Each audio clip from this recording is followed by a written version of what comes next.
"Father," said Peter. "Yes?"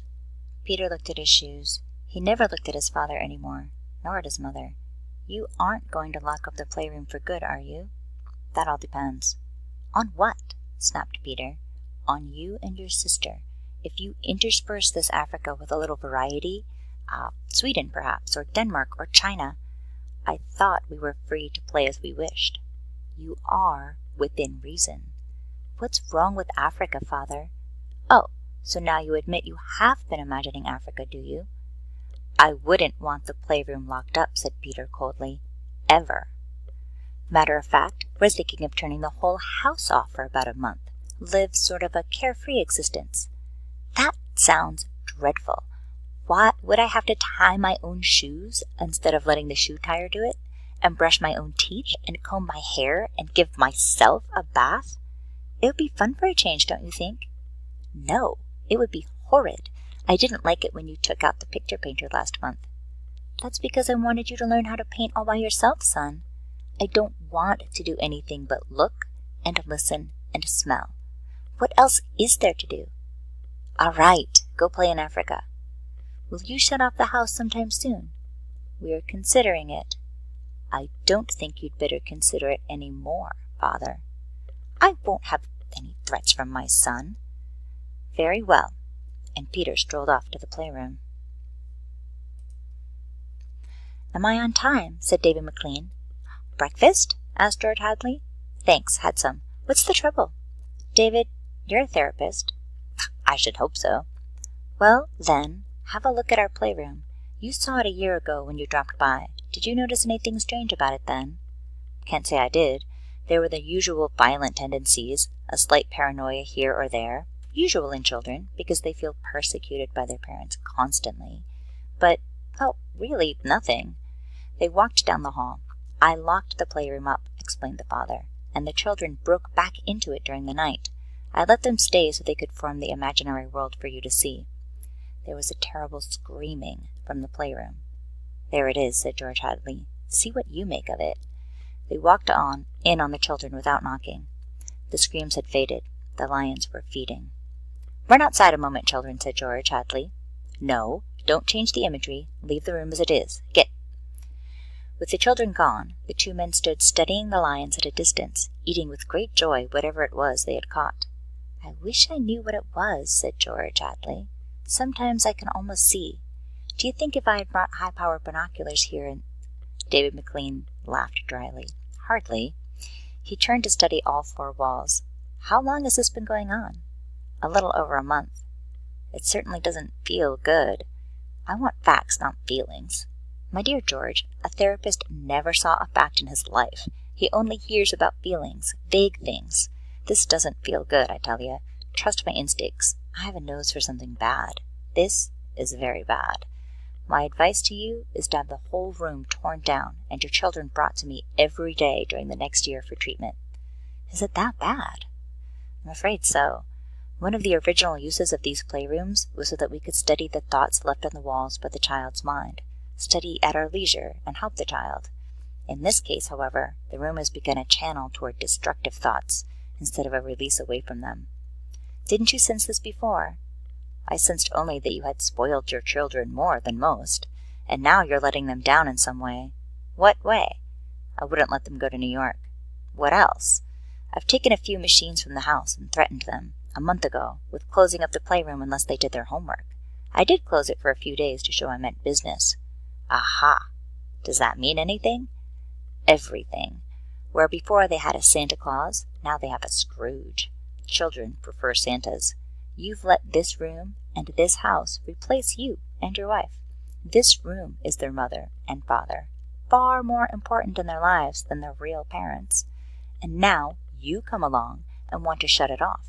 No wonder there's hatred here. You can feel it coming out of the sky. Feel that sun, George. You'll have to change your life. Like too many others, you've built it around comforts. Why, you'd starve tomorrow if something went wrong in your kitchen. You wouldn't know how to make an egg. Nevertheless, turn everything off. Start new.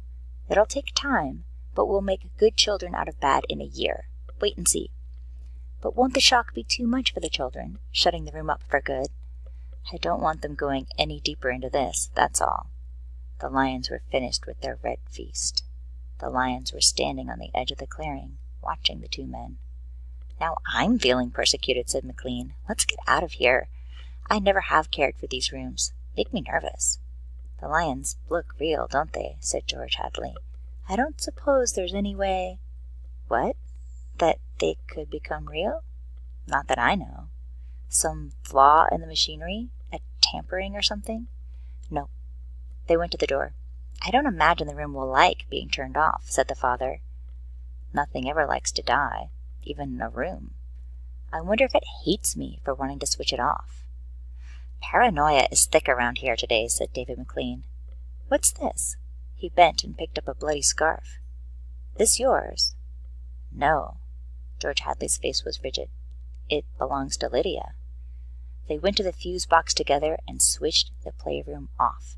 The two children were in hysterics. They screamed and threw things. They yelled and sobbed and swore and jumped at the furniture. You can't do that to the playroom. You can't. Now, children. The children flung themselves onto a couch, weeping. George, said Lydia Hadley, turn on the playroom, just for a few moments. You can be so abrupt. No, you can't be so cruel. Lydia, it's off, and it stays off, and the whole house dies as of here and now. The more I see of this mess we put ourselves in, the more it sickens me. We've been doing nothing for too long. My God, how we need a breath of honest air. And he marched about the house, turning off the fully automatic stoves, heaters, shoe cleaners, the shoelacers, the body scrubbers and massagers, and every other machine he could put his hand to. The house was full of dead bodies, it seemed. It felt like a mechanical cemetery, so silent. None of the hidden energy of machines waiting to turn on at the tap of a button. Don't let them do it, yelled Peter at the ceiling, as if he was talking to the house, the playroom. Don't let Father kill everything. He turned to his father. Oh, I hate you. Insults won't get you anywhere. I wish you were dead. We were, for a long time.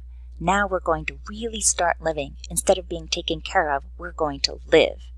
Wendy was still crying, and Peter joined her again. Just a moment, just one moment, just another moment of playroom, they wailed. Ah, George, said the wife, it can't hurt. All right, if they'll just shut up. 1 minute, mind you, and then off forever. Daddy, Daddy, Daddy, sang the children, smiling with wet faces. And then we're going on a vacation. David McLean is coming back in half an hour to help us move out and get to the airport. I'm going to dress. You turn the playroom on for a minute, Lydia. Just a minute, mind you. And the three of them went babbling off while he started to get dressed. A minute later, Lydia appeared. I'll be glad when we get away, she sighed. Did you leave them in the playroom? I wanted to dress too. Oh, that horrid Africa. What can they see in it? Well, in 5 minutes we'll be on our way to Iowa. Lord, how did we ever get in this house? What prompted us to buy a nightmare? Pride, money, foolishness. I think we'd better get downstairs before those kids get engrossed with those beasts again. Just then they heard the children calling. Daddy, Mommy, come, quick, quick!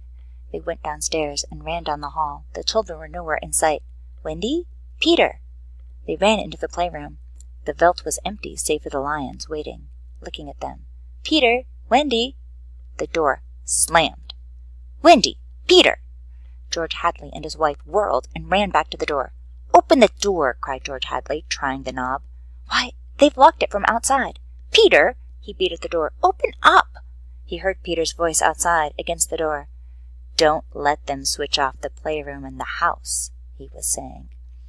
Mr. and Mrs. George Hadley beat at the door. Now don't be ridiculous, children. It's time to go. Mr. McLean will be here in a minute, and then they heard the sounds. The lions on 3 sides of them in the yellow veldt grass, padding through the dry straw, rumbling and roaring in their throats. The lions. Mr. Hadley looked at his wife, and they turned and they looked back at the beasts, edging slowly forward, crouching, tails stiff. Mr. and Mrs. Hadley screamed, and suddenly they realized why those other screams had sounded familiar. "Well, here I am," said David McLean in the playroom doorway. "Oh, hello." He stared at the two children seated in the center of the open glade, eating a little picnic lunch. Beyond them was the water hole and the yellow veldt. Above was the hot sun. He began to perspire. "Where are your father and mother?" The children looked up and smiled. "Oh, they'll be here soon." "Good. We must get going." At a distance Mr. McLean saw the lions fighting and clawing, and then quieting down to feed in silence under the shady trees. He squinted at the lions with his hand tipped to his eyes. Now the lions were done feeding. They moved to the water hole to drink. A shadow flickered over Mr. McLean's hot face. Many shadows flickered. The vultures were dropping down the blazing sky. "A cup of tea?" asked Wendy in the silence.